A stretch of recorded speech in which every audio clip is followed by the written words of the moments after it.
Hey folks, it's Marvin Cash, the host of The Articulate Fly. On this episode, I'm joined by Sylvia Huron and her son Ian. They generously discuss Sylvia's recovery journey and the charity they co-founded, Reeling in Serenity, to support others in recovery through fly fishing. I really think you're going to enjoy this touching story.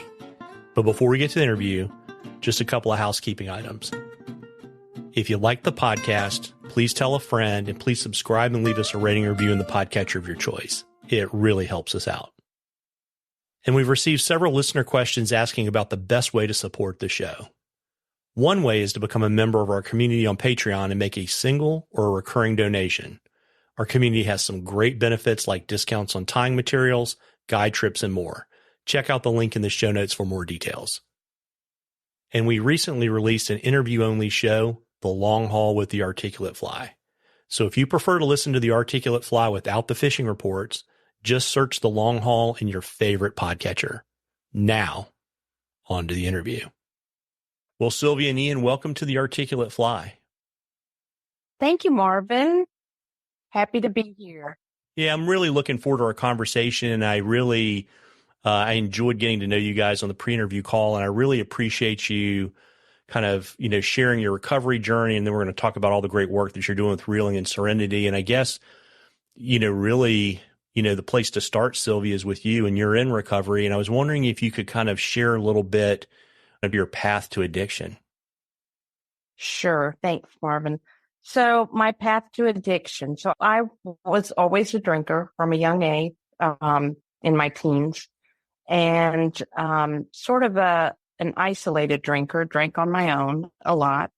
And I'm at one point about 7-8 years ago, I really started drinking heavily because of some personal issues, things I went through in my life. And I began to drink heavily by myself on my own. And I also became addicted to Xanax as well. So two things. I was drinking and also addicted to Xanax as well. I basically shut myself off from family, friends, became very isolated.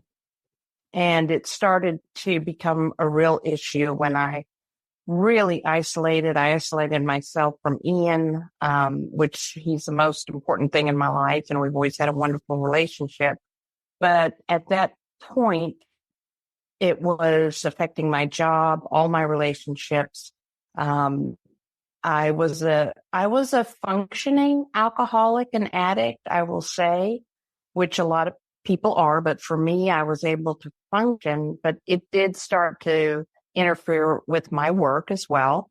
And at that point, Ian and a dear friend of ours named Chuck Lindemood, they basically did an intervention for me and set up a recovery center for me to go to and spoke with me. And I was sort of in denial at first, but then I realized that I really needed to do something. I needed help. And so I basically went to a recovery center. I'd never had a situation like that in my life, and had to detox, and went to a recovery center for a month. And that's kind of where my recovery journey started at that point. But that's sort of a brief history of my journey to addiction, and then also to recovery. Yeah. And I remember too, in our pre-interview call, that you shared that a lot of people that are struggling with addiction and substance abuse, they're afraid to get help, right? For a variety of reasons. And I was wondering, I know some of it was specific to your profession, but there were also kind of more general issues. And I was wondering, if you could share a little bit about that and maybe, give some advice for someone who's listening that might be similarly situated, that's kind of, holding back. They know they need help, but they're scared to get help. Maybe some suggestions about maybe how to overcome that hurdle. Yeah. So I know from me and from what I've shared with other people in recovery and spoken to people in recovery, one of the biggest things is shame. I think shame really pulls us down and keeps us from reaching out for help. It's a very very difficult thing to say. Drugs or alcohol have such control on my life that I'm willing to lose my job. I'm willing to lose my family, lose my friend, lose the place I live, do things that, other people would kind of look at and say, how could you possibly do that? But addiction is so strong that it has that control on you. And I think shame is one of the hardest things, to be able to admit I need help. And I think too that it's not an easy journey. Recovery is not an easy journey. It's one of the hardest things I've ever done in my life, ever, and probably ever will do. So I think it's just the shame and the willingness to say, I need help from outside. I need someone to help me deal with this. I think, some things you have to get to a point, at least I did, where I accepted I needed help. And I think when you're in the clutches of addiction, it's easier to stay where you are. It takes a lot to climb out of that gully, and ask for help. I think one of the things are people that are close to you. I think if you can confide in one person at least, or even an outside facility, there are a lot of addiction helplines. There are a lot of addiction centers that you can outreach to, Alcoholics Anonymous, Narcotics Anonymous. There are lots of avenues. But just taking that first step, I think it's just that first step. If you can just take that first step, the other steps come a little bit easier. Everybody's journey is a little bit different. You always think, well, if I relapse, then I've failed, which I had to get over. Well, it's not a failure. It's just a bump in the road, and you have to start again. And a lot of people do. They start over, and they've been to multiple rehab facilities and tried multiple times. But what I would say is never give up, and just take that first step of reaching out to someone that you can confide in, even if it's on a helpline, just to be able to say it and ask for help, is the biggest thing. And the shame, it's not an easy thing to get over, because I think it takes a while when you're in recovery to put that shame behind you. It can take a very long time, but at the same time, you have to hold your head up and go forward and say, okay, I'm going to do this one step at a time. And, I have to think about myself, and what I've done in the past is history. I always say, if the past calls you, don't answer. It doesn't have anything nice to say. When you're talking about those things you've done in the past, remember them, but don't let it stop you from going forward and at least trying. But I really think just having that outside support, whether it's through a facility or a group, AA group, or someone in your family or friends that you can confide in, I think that just getting that first step out of the way is a big deal. Yeah. And it's interesting too, because so many employers now have, as part of their benefits package, a confidential counseling and referral service. And can be a really good gateway for people at work if they don't know where to call, right? That is a great thing. I was going to mention that as well. Our company has that. Things have changed, I think, in society, not to the point where I think they should be, but I think addiction, along with mental health, are some things that are coming more to surface than they used to be. And there are a lot of possibilities for help, more than we had before. If you're just not, if you can find that courage just to take that first step and ask. And the confidentiality, I think, is something everybody thinks about. I don't want to tell anyone because I don't want to say my name. I don't want anyone to know. And that in the beginning is normal, I think. You don't want anyone to know. And services through your employer, if you have them, that is a perfect segue just to at least start the process and get additional resources that are available for you. Or if you know somebody in recovery, even talking to them is a good way to start. I think everybody has a different journey. Some things work for some people. Other people have, other programs may work better for someone else. You just have to find what's right for you. But just to get started is huge. Yeah. And, Sylvia, so can you gave us kind of a high level view of your journey, but can you share that turning point for you on your recovery journey and kind of take us from there to kind of sitting in your son's apartment, after dinner talking to me?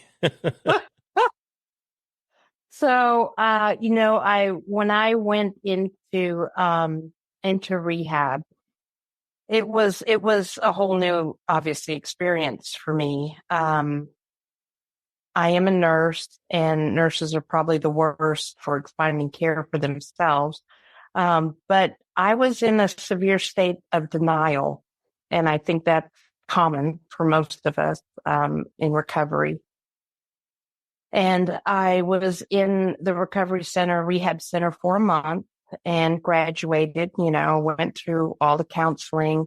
And as soon as I got out, I relapsed right when I came out again. And that was one of the really hardest points, I think, was having to tell Ian, my son, that I had relapsed because I was ashamed. I was mad at myself and felt like I couldn't do this. But I went back to the same rehab with my graduation. They all welcomed me back again, which was embarrassing as well. But, I'm back. I'm not perfect. And I was there for another month. And while I was there, I had the head counselor who was counseling me. And she basically said to me, when you leave here, you need to go into a sober living. Well, I was in my 50s at the time, and I just thought, this is horrible. I'm at this age of my life, and I have to go to a sober living and live with, other addicts and alcoholics for 6 months and basically put a stop to my normal life. And I fought it. I said, no way, I'm not going to a sober living. No way. I don't need that. And I remember she looked at me and she said, if you don't do this, you're going to die. You're basically not going to make it. And I still was in denial. And I remember that night I was in the bed and I went to sleep, and I woke up the next morning and I was just looking at the ceiling thinking, okay, one more day in rehab. I can do this. But then I just felt this weight just come off of me. And I just looked up and said, I'm done. I am handing it over to my higher power. And whatever, for everybody, their higher power is something different. For me and my soul, I just knew I had gotten to that point where I accepted it. I'm an alcoholic. I'm an addict. I need help, and I'm handing it over, and I'm going to stop trying to control things. And I'll never forget, I just felt this weight come off of me. And I knew from this point on, I can do this, and I'm going to do it. And I went in right away to the counselor and said, I'm going to sober living. And it was the best decision I could have ever made, ever. And I went into a sober living for 6 months. Which is a pretty rigid program. You go to meetings every day, AA meetings. You have to report in. You're in a very structured environment with others who are in recovery as well. And it was 6 long months, but I honestly don't think I could have made it if I hadn't done that. And that was really the turning point for me. And when I came out of the sober living, I haven't looked back since then. I haven't. And I'm almost 6 years sober now. And I honestly think that was the best decision I could have ever made. I actually got to the point where I could listen to someone who was telling me something and finally accepting it and bringing it in. And then from that point, when I came out of the sober living, I got a new job. I'm still at that same job. And then, bonding with Ian has just been phenomenal. Rebonding with Ian, I would say, has been phenomenal from that point on. Yeah. But that was the turning point. Yeah. And, Ian, we were talking in the last time we spoke that, I think sometimes people don't think about the impact of addiction on the addict support network. And I was just kind of curious if you could share with us, what it's like to watch someone that you care about deeply struggle to move into recovery. Well, yeah, I suppose I do. I can offer a pretty intimate answer to that question, given that, my mom is my mom and I'm her son, and only child raised by a single mother. So it's been her and I against the world for as long as I can remember, since I was like 6. And, that I understand that anybody's experiences with someone that you may know, love, and their battle with addiction can be deeply individualized. But I would probably say that one of the best things I learned is that you have to you have to embrace the fact that you care about someone so deeply, but also to set healthy boundaries. As my mom was kind of struggling through rehab and really hitting that point of no return around the time she relapsed, like she just walked through, when we got her into rehab, we had to write these letters to her, and I had to really come clean with her as far as what our relationship was going to look like if she did not find a path to sobriety. And I don't want to call it an ultimatum because that's almost too black and white. It was more, I wrote from my heart, and I wrote about what I was feeling in my soul, and really was just very upfront with her around like, look, this is where we currently stand. And if you continue to treat us, everybody who loves you and yourself like this, then there's not a world that I can envision where we have the same relationship that we did. It's not like I'll never speak to you again, but I'm not going to be the son that you thought I was or that I have been up until this point, because I can't keep sitting in this corner and watching you, you do this to yourself. If someone was struggling to, empathize or support someone who is really battling with addiction and cannot find a way to move into recovery, one of my biggest things that I would also say is to just really be an open listener.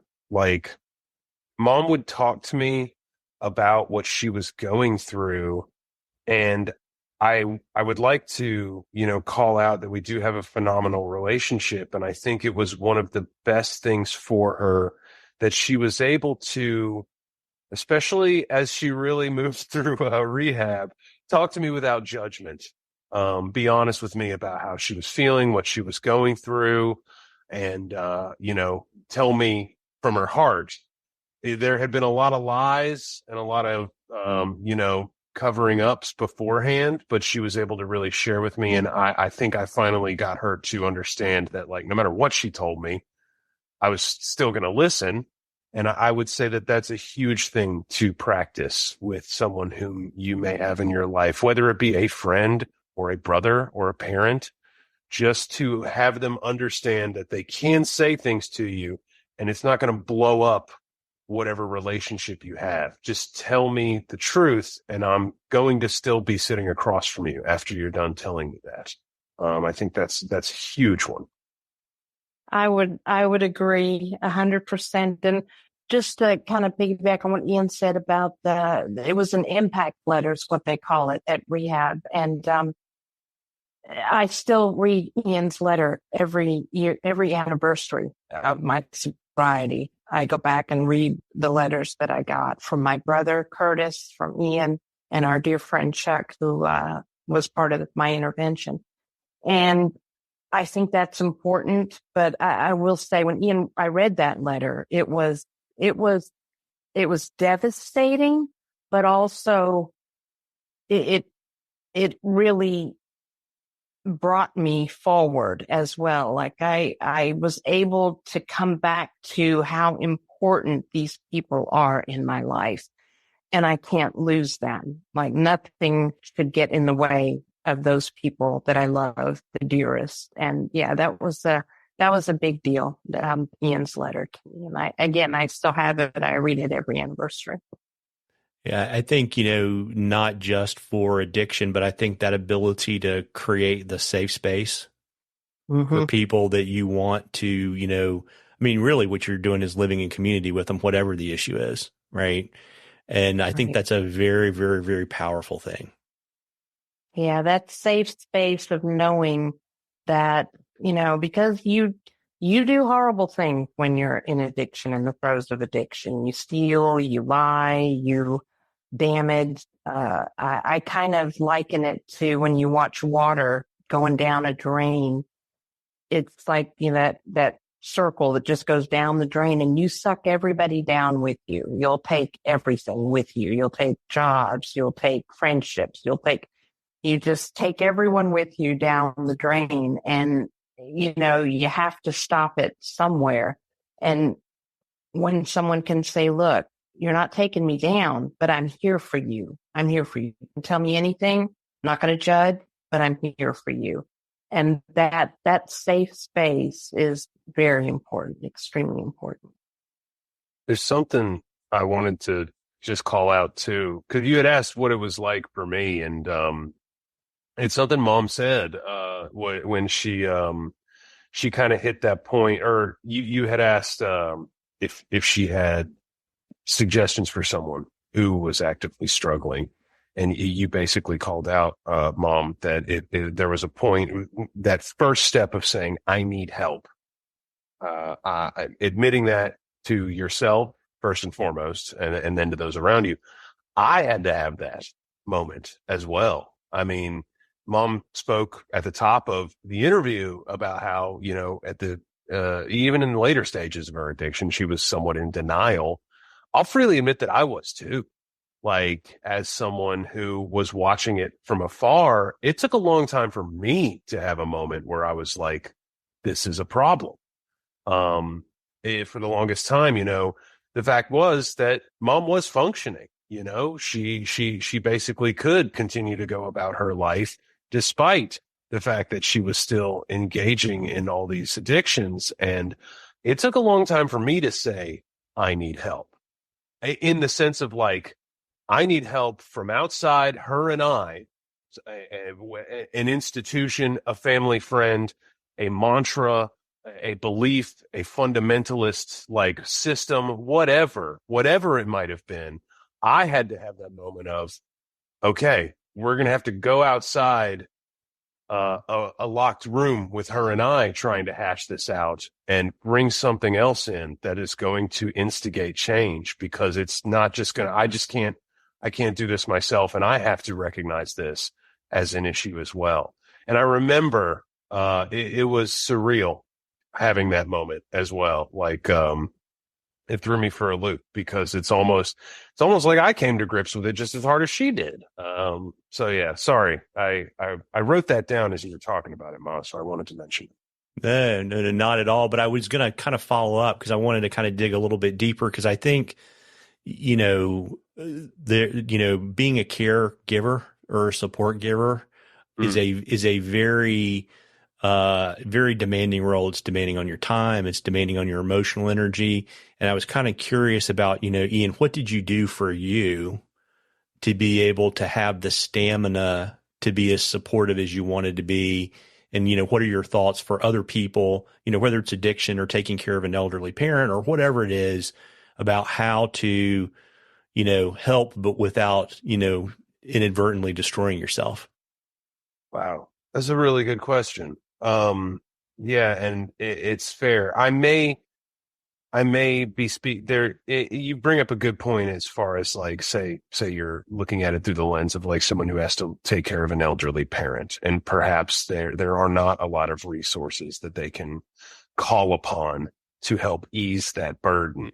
Will freely admit that I am lucky enough that I was able to share some of the burden of mom's recovery, specifically with the family friend she mentioned. We have a very close family friend. His name's Charles. He helped when we put together our letters and took mom to rehab, and he drove down there with me to where it was down in South Georgia. Her brother as well came down there. And additionally, there were friends. That is my answer, is do not feel as though you have to shoulder the burden of your loved one's recovery completely isolated, because your loved one, even though they've probably burned a few bridges at this point, still has friends, still has family. They still have people that love them. All of us do. And if you go to those people and you explain that you are spearheading this person's recovery, and that's basically, a fair amount of what I did, I'm taking an active role in it, but I need your help. Like, this isn't a one-man show. I need everybody that can jump in and let my mom understand how much she's cared for, how much she needs to be healthy, how much of a problem this is, and how much she needs to embrace recovery.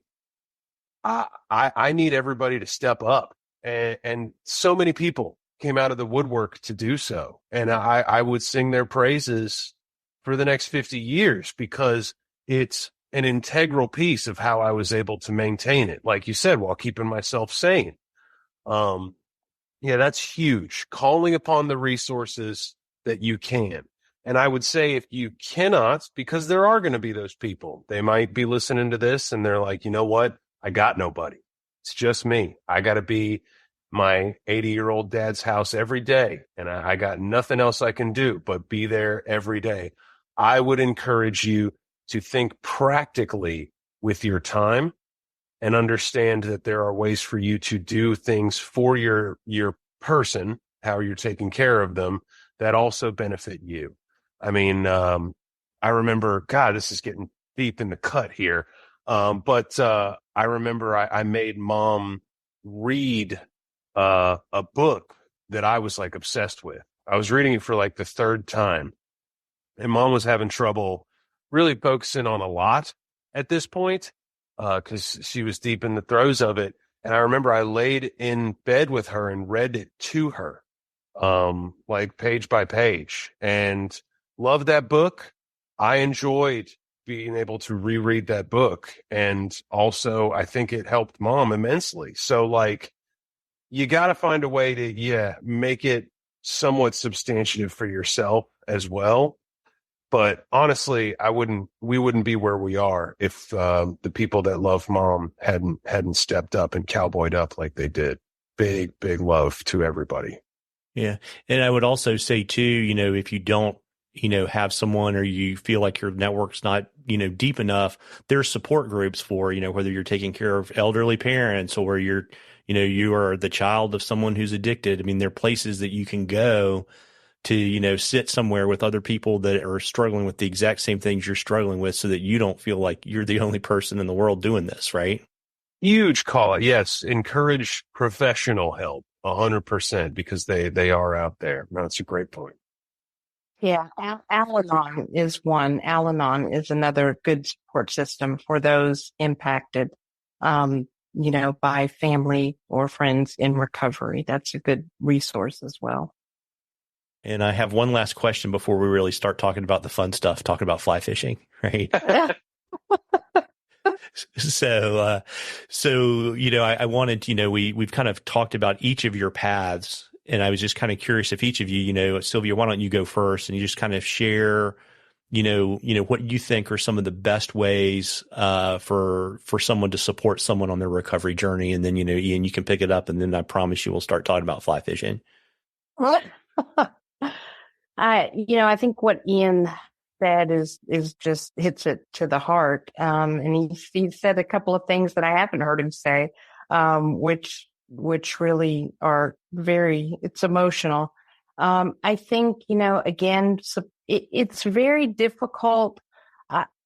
I can see it now that I'm in recovery and my experience with recovery. I lead a recovery nursing group. I stay involved in recovery through our nonprofit organization. And I've had people come to me and say, what's it like? And I know somebody, one thing I don't think I've met one person that I've talked to when I'm talking about recovery that doesn't have somebody they know that's in recovery or going through it. And, the one thing I tell them, and it mirrors what Ian said, is you have to set the boundary because, alcoholic, we can be very, very manipulative. We lie. We do anything when we're in addiction, in the throes of addiction. And I think to support someone, you have to understand too that you can say so many things like, you've got to get better, you've got to do this, you need to do this. But until they get to the point where they want it, I think it's very difficult to start. Like that person, you can only do so much as the person standing outside until that person that you're trying to help is ready to get help, is receptive, and accepts they're an alcoholic or they're an addict, or, that they are ready. And that may be it is a different point for everybody. And it may be a long, very, very long road until someone comes to that point. Patience, listening, like Ian said, non-judgmental. You have to be, I think. But you also have to save yourself. You have to realize I can only do so much from the outside, and just be there and offer resources, professional resources, and be there too. If you offer, I'll go to a meeting with you. I had people that came to many meetings with me, my friends, my family. It was a whole new world for them, but they were very, oh, this place is interesting. This AA meeting is really interesting, but they came and they sat through it with me and were there. And at every anniversary, they're there. And, I think but you do have to protect yourself as well as that caregiver, as that person who wants to help. And keep trying. Don't give up. Keep trying, because they just might not be ready yet. And again, offer resources, professional resources. Find resources for them. Give them the resources and say, call this number or do this. You can't do it for them. They have to do it. But just being there, I think, is huge, huge. Yeah. It's interesting, listening to you talk, it makes me think about, the way I kind of talk to my boys about stuff, and I'll tell them that I can't want it for them. But, but once they decide what they want to do or accomplish, that I will help them move heaven and earth to make that happen. There you go. Exactly. And I was very, very fortunate, and blessed that I do have those type of people in my life. It made all the difference. Yeah. And Ian, what are your thoughts? Yeah, Mom kind of hit it in the vein of practical support. Like, you can help someone with, you could think about maybe practical assistance with like tasks or responsibilities that might feel overwhelming for them, but being there, going to meetings. I went to plenty of meetings with Mom, and similar to what she basically said, it was a new world for me. It was something I was very uneducated around, and I ended up educating myself about the world of recovery through those meetings and then my own research. Obviously, it was not something that I had even dipped my toe in before, and I would say that that's a huge thing. Educate yourself.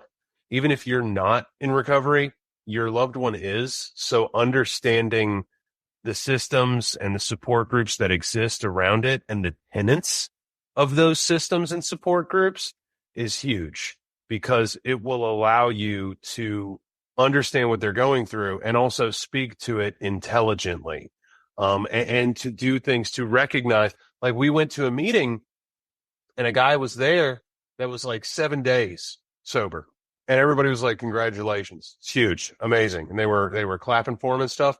And I was like, so we just to celebrate milestones, no matter the size, because they're huge no matter what. And it was there that I started like really pushing to celebrate my mom's milestones and her achievements, be it 30 days, 60 days, 90 days. Now she's crushing it, and she's in the years now. And every year on her sobriety date, we go out to dinner, just her and I. We talk a lot about her journey. We kind of revisit some stuff. And the first couple of years, it was heavy, but these days it's all smiles with a dash of heavy. But you celebrate those milestones. You celebrate the work that your loved one is putting into it. And that's huge. I feel as though anybody, it doesn't matter if you are 75, you've been sober for 3 weeks. If someone pats you on the back and they're like, hey, you're kicking ass, pardon my language, that, it's still going to go a long way. People just, they want to understand, that what they're doing is something to be proud of. And that absolutely is. Yeah. So Mom kind of hit it, but I would really hammer home, like, don't treat it as something that they're going through and they're driving in an F1 race and you're a big football fan, so you're not going to bother tuning in. Like, you need to understand what the rules of the game are to properly help and support them. Yeah. And, the interesting thing is, you were the one that suggested fly fishing to your mother as part of her recovery. And so I don't think we talked about this on the pre-interview call, but, where did that come from? I don't know if you're like a lifelong angler or like you watch something on TV, but, So, no, I am not a lifelong angler.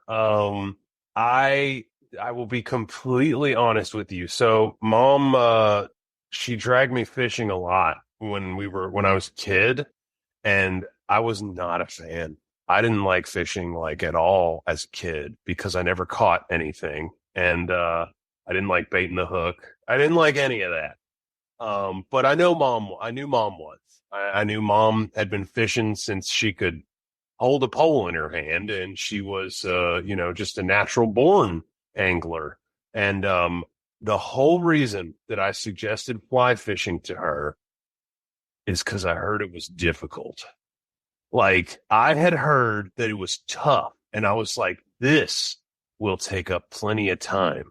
It's going to be something that'll just completely be tough to master. She'll have to sink a bunch of hours into it, and it'll completely occupy her brain. And boy, howdy, was I underestimating how hard she was going to go in the paint for that particular piece. Now that I fly fish, I know it's not as difficult as I thought it was. I had heard it was tough. So I was like, yeah, go try to fly fish. Go see how you do over there. And we'll hopefully keep you occupied for a while. But that was the whole reason. I heard it was tough. And she saw that and took that as a personal affront to her ability, it seems. That's so funny because, that's basically kind of probably one of the major attractions for fly fishing for me, is that it soaks up all of that bandwidth. And it's the other thing about it is, for me, it's a puzzle that I can't consistently solve, because if I could, I would get bored, right? Yeah, you're exactly right, Marvin. You put that very well. And Ian, yes, he was, he dropped that on me. He's like, Mom, you should take up fly fishing. And I was like, fly fishing? Wow. Bing. And right off the bat, I thought, fly fishing, where do you fly fish in Georgia? And how do I get involved into women even fly fish? Like, I don't even know a woman who goes fly fishing. And, yeah, he dropped that nugget on me and I ran with it. I really did. Ian, I always say fly fishing saved my life too. And Ian basically saved my life with fly fishing. But as soon as he said that, I jumped right into it. I went on a Google search, found the Georgia women's fly fishing. Georgia Women's Group here in Georgia, which is a phenomenal group for women who are starting out fly fishing, and met the most incredible women. And the crazy thing was, I was going to I was attending a nursing support group for nurses in recovery. And it was just a couple of days after Ian suggested fly fishing to me that I went to my regular meeting. And we were sitting around, the nurses, and they said, everybody tell us something about something that you do in your spare time or what you enjoy doing. And the lady who went before me happened to be one of the co-founders of Reeling and Serenity, who I'd never met, Jennifer Gilbert. And she said, I fly fish. And it was like, what? Here, Ian just mentioned this to me a couple of days ago. And now someone in my support group says they go fly fishing and they're part of Georgia Women's Fly Fishers. It was like, like one of those moments where, okay, this is meant to be. And I started talking to Jen after the meeting and went to the first Georgia Women's Fly Fishing meeting with her at the next meeting. And from then on, just took their 101 fly fishing class, which I just loved. And I knew it was going to be a lifelong journey for me, fly fishing, just constant learning, constant challenge. And it has been. But that got me started on fly fishing. It was all Ian. I couldn't be more grateful. I always say it's the best gift I've ever been given, and Ian gave it to me. And it's kind of funny that we kind of are fishing for the same reason, but this is really a question for both of you. What is it that you think, makes spending time on the water so healing? Wow. Ian, you want to go first?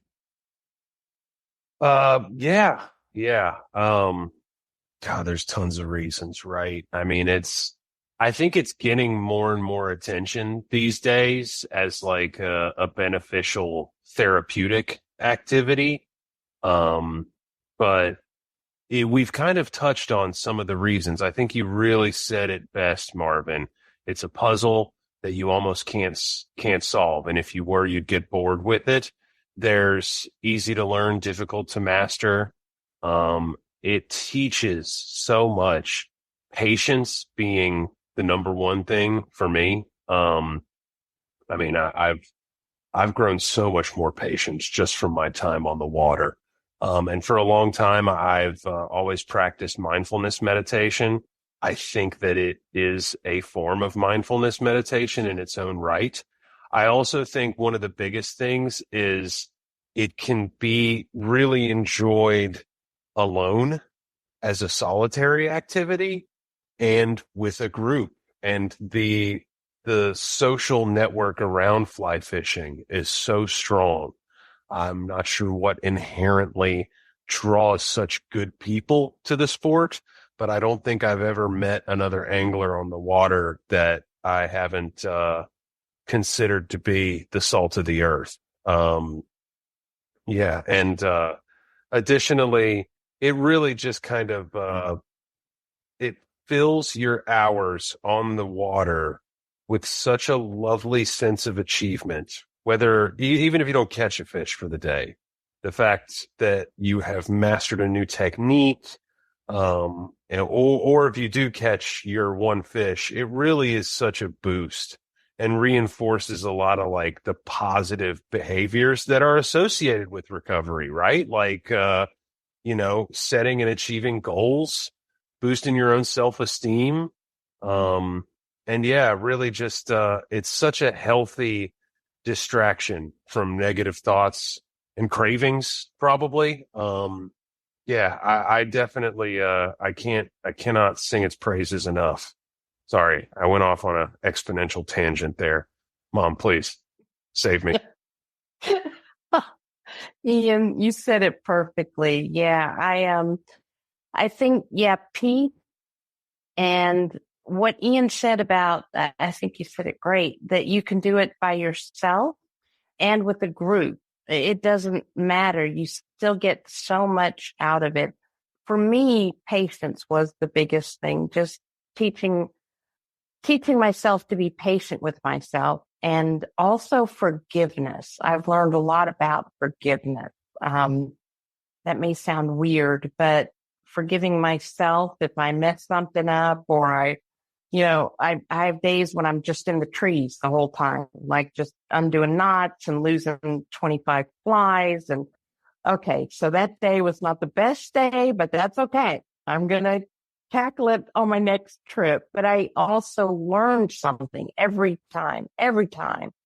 And I did it by myself for a long time when I first started fly fishing. I was so gung ho. I went every spare moment I had, and I went by myself because I wanted to, master my cast and learn about the water. And then I watched 900 YouTube videos, I think we all do. I sat on my couch and practiced knots. That was Becca, my dear friend, best friend, friend's advice, just watch YouTube videos and practice on the couch. I had line everywhere and knots. So, but it took up my time. And Ian was right. It took up my time, and I just dove into it. But being on the water, I've always loved water. I've fished all my life, as Ian said, and I've always found peace on the water. And that road to fly fishing took me back to where I used to be. And I realized how much I enjoyed being on the water and how much I enjoyed fishing and what it did for me. Again, patience, forgiveness, and I just agree 100% with Ian. The fly fishing community, you included, Marvin. We've just met so many people that are non-judgmental, are supportive, don't, you can tell them whatever reason you came to fly fishing. And believe me, I've heard so many, whether it's a personal trauma, whether it's addiction, whether it's, just a difficult time in their life, they found fly fishing and it brought them peace. You can just hear so many stories and reasons to what brought someone to fly fishing. And it's just that peace and calm and disconnection from, the everyday pressures and work and all that other stuff. You kind of lose that when you're on the water and you're focused. And it's just, there's nothing like it. There's nothing like it. Yeah. And I'm going to steal an Ianism and, talk about, it's one thing to spend time on the water, but you went pretty hard in the paint and co-founded a not-for-profit, with Becca Klein and other people. So like, how do you make that jump, right? Because that's another level of craziness in fly fishing, right? Yeah, you hit it right on the nose. Craziness is right. If anyone says to you, let's start a nonprofit, don't think it's easy. But yeah, so my best friend, Becca Klein, we actually met through the Orvis fly fishing classes that Orvis puts on, and Becca was teaching one of those classes. And that's where Becca and I met and became friends. And I found out she was in recovery. I was in recovery. That drew us together. And Becca, along with a lot of other people, I have heard talk about starting, a nonprofit where you can use fly fishing as healing for multiple things, trauma, addiction. So it wasn't necessarily a new idea, but Becca she's got she's got gumption and determination and drive. And she said, let's do this. And so it was myself, Becca, Jennifer Gilbert, and Ian. The four of us got together at my kitchen table, and Becca's like, let's do it. Let's start this thing. And we were all like, okay, let's do it. And so that's where it started a little over 2 years ago now. And it was the four of us, really just said, let's do it, and started it. Becca has a lot of experience. She works for Chattahoochee Riverkeeper, has worked for them for many years. So she has a lot of experience dealing with nonprofits. So she guided us and gave us all tasks and jobs to do. Ian's our our IT man. He's, our webmaster. Jen is our retreat coordinator. And I did a little bit of everything to help support more administrative and finding resources. And we just kind of said, let's do it. And so we started it. It took a good year just to kind of get us on the ground to file for our 501c3 status classification. Like it was a lot of work. And then we started talking about doing the retreats. And it's been a journey. It's been a very, very interesting journey, but I'll let Ian talk a little bit about it as well as how we got to that level. Yeah, no, I mean, just to echo, Mom, I mean, I know that the true progenitor of the idea was Becca. She had wanted to do something like this for a long time, where it was fly fishing is so inherently conducive to recovery. Why not marry the two? And it really took us around that dining room table that night. I mean, I remember the night vividly, where she said, guys, I think you're the ones to do it. And I think we can make this happen. And I did feel very much included due to my technical expertise, because they were like, we'll need a website. Ian can handle that. Ian, you can do all this stuff that we're talking about right now. And it did end up coming to pass as such. But, Mom is correct in that it took us a little while to get our feet underneath us, because it was a great idea. But in other ways, it was a harebrained scheme where we had no idea what we were doing. We had Becca, who had some experience in the nonprofit industry and luckily had some connections and some contacts, and also could offer some light around how you become a 501c3 and then what legal roads you need to tread to host things like retreats and make sure that your insurance liability is taken care of. And if you are going to accept donations, how do you go about it? How do you do it properly? So there was a lot of fathoming it out in that first year, and we've all grown so much, and now we know it like the back of our hands.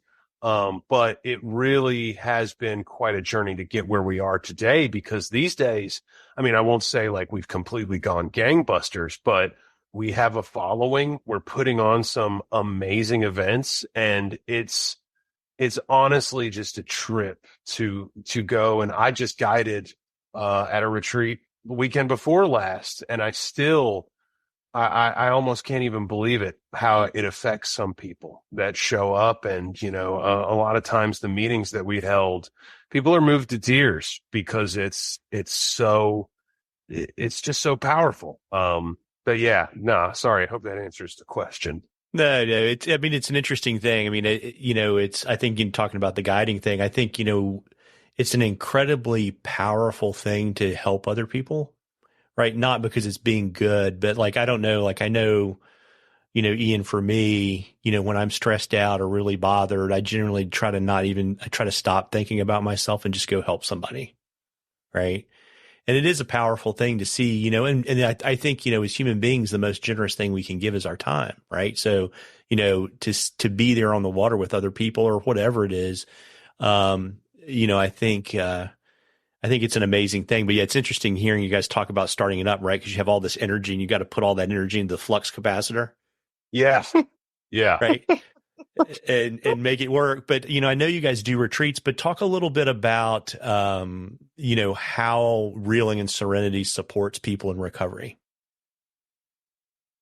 So our retreat, we have the participants. I think you had asked before too, like what do you have? How can you participate and how can you join or, take part in the retreat?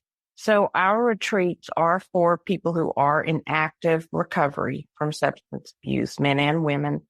And we do have a requirement that you have to be in recovery for a minimum of 30 days or have at least a sponsor support group. That you are in active recovery, whether you're in a sober living, anything like that. And one of the reasons is because when you're in early recovery, a lot of things can happen, health wise. So we make that one of our key guidelines for being able to participate in the retreat. But as long as you meet those classifications, because we are not like a recovery center, we're there to offer support and to share fly fishing as a way to bring you some peace or something that you can do that is healthy once you are in recovery. So for a participant, we are open for participants who meet those classifications. And then as a volunteer, really the biggest thing is being able to relate to someone who's in recovery. You don't have to be a professional guide to be a guide on the water with a participant in our retreat, but you have to be able to at least talk to someone, because the key thing for our retreats is when you're on the water and you have a guide with you, we kind of want you talking about your recovery and learning, fly fishing as well, which is huge, but also being able to talk to that person about the journey that you've had. And we've been so fortunate. All our volunteers and guides are wonderful about that. And you don't have to be in recovery to be a volunteer for Reeling in Serenity. We just ask that, for the most part, everyone who's involved in our wonderful board of directors, we have a phenomenal board. They all are not in recovery, but they have been exposed to someone who is in recovery, whether it's a friend, a family member, and they're very passionate about the project itself. And, it's not easy to volunteer your time. We don't work strictly nonprofit. We don't get salaries, anything. Everything is on our, spare time. So it can be a little bit, some work, but we all share it and we just have a phenomenal team. But, we also give resources to our participants. Jennifer Gilbert made a booklet that we hand out to all our participants with resources that they can reach out to. We also have started an online meeting, which has gone gangbusters. We just had our first meeting a couple of weeks ago. And let me just mention our additional staff real quick. We have Georgia Scuzza, who does our social media. We have Will Henry, who is one of our coordinators, who also works on support and is working on a host manual for us. And then Jen, myself, Ian, and then our board of directors. And then we have other volunteers who help us as well, Jamie Eisenberg and Jim McLean, who's part of TU Trout Unlimited, that have also joined us to help support others in recovery. One of the other things we do is we do monthly fishing outings that we just started for people in recovery who want to come join us to fish. And then we also have a Facebook page where we also have a group where you can just comment and talk about recovery. And then our online meetings, as I said, we just started those and we've had a huge response to that. A lot of people who may not be able to attend a retreat but want to talk about recovery and fly fishing. So that's another way that we're trying to support people in recovery. And we hope within the next year to have our host manual available so that others in different states can host a retreat, and we give them the blueprint for doing that so that we don't necessarily have to have a staff member there. So we support it in the sense that we're there to kind of help you start to do something healthy for yourself, and help you find peace, hopefully through fly fishing. That's really our goal. Yeah. And it's interesting too, because I know you've gotten support from a lot of great people in the fly fishing community. Gosh, I mean, you know the list way better than I can, but I know, for example, like Jimmy Harris at Unicoi, and I know that alcoholism touched his life. We talked about it when I interviewed him, but, if you could kind of share with folks, some of the brands, shops, and people, that have been incredibly supportive of your organization. Wow. We have been so fortunate. And I always think back to, I would encourage everybody to go to our website, reelingin-serenity.org. And if you look at the staff and our bios, they're very short. but the one that always touches me is Ian, because he mentions in his bio just the support from the fly fishing community, and the support that, they've given us. And again, I'll just say the fly fishing community has been just incredible. We have had such great support. Jimmy Harris, Unicoi Outfitters, has been phenomenal. He has supported us. He supports Becca in every step that we have done. He has just been unbelievable. And also in hosting retreats, sharing his water with us, letting us use it to have retreats. And then also Scott Lowe at Hatch Camp and Art Farm in Clayton, Georgia, where we just had our last retreat. He's hosted a retreat 2 years in a row. And, we kind of look at it like they could be making money that day, and they're giving that up for us, to provide a place for us to have a retreat for the whole day. And we've just had phenomenal support. Also, River's Edge on the Soquee, Tammy Harris also has, hosted retreats for us. Our first retreat was hosted at the River's Edge on the Soquee. That was phenomenal. She's always gracious with her time, the water, anything we need, she's there. We have had Israel Patterson from Unicoi Outfitters has been our photographer for events, also our videographer. He gives his time and expertise. We also now have kind of expanded because we have a retreat coming up in Montana this year. The 320 Guest Ranch in Montana is hosting a retreat. They're giving their time and resources for the day. We've had, it's been phenomenal. The list goes on. Katie Kahn just volunteered to be a photographer at our last retreat. It's just amazing, the support we've had. Just amazing. The list is long. Yeah. And, you want to kind of, I know you kind of touched on some, and I know you've got a big event because Ian and I talked about it the last time we spoke. Are there some, you want to kind of maybe give us maybe the next kind of 3 or 4 upcoming events you guys have going on that people can be on the lookout for? Sure. So we did have a retreat in Pennsylvania. We did have to postpone it because of the weather. It was not cooperating and the water levels were extremely high and unsafe. So we have the retreat in Pennsylvania. That's going to be at the Delaware River Club. So we're going to set a new date for that. So keep an eye on our website for the new date. We also have one coming up in October in North Carolina, and that will be on the Mills River. We have DB Bar D Outfitters. They're hosting that retreat for us, and Zach Davis, one of our board members, is organizing that with me. And Zach is one of our board members, like I said, extremely supportive and ready to help and ready to organize that retreat. Then we also have a retreat coming up in September, like I said, in Montana, which will be our first in Montana at the 320 Guest Ranch. Then we have another retreat in Colorado. One of our board members, John Easton, who is a new board member, he is hosting that retreat. It's going to be at the Able Ranch, Lake George, Colorado. And that's coming up August 18th. And let's see, did I miss any? No, I think you hit them all. Yeah. Yeah. But you've got an auction coming up, right?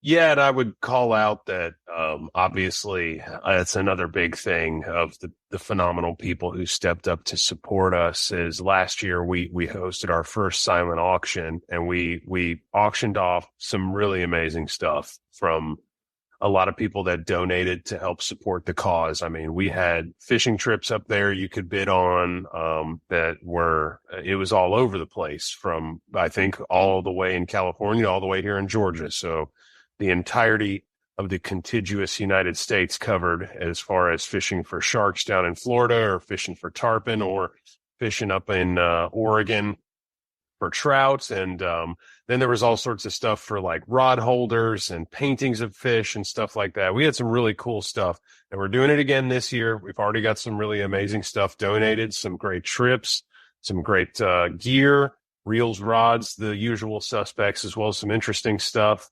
paring knives and flies and all sorts of amazing stuff. So we do have that auction coming up.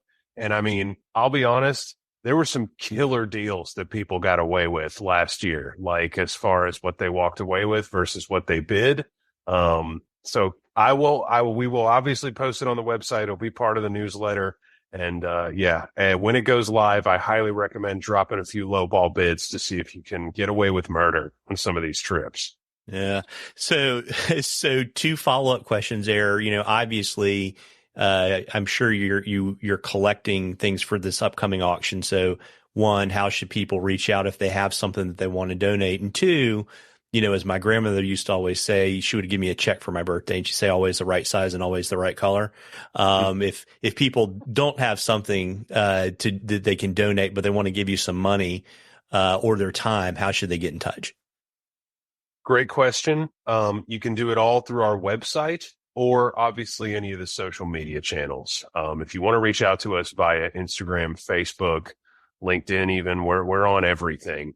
But the website is the biggest piece. We have a catch-all email address there on the website, info@reelingandserenity.org, if you have something that you want to ask us before you donate. But right at the top of the page on our main website is a Donate Now button that'll take you to a page where you can either donate monetarily or for an item if you would like to donate to something for the auction. And then, if you have any questions, you can email us, ping us via a direct message.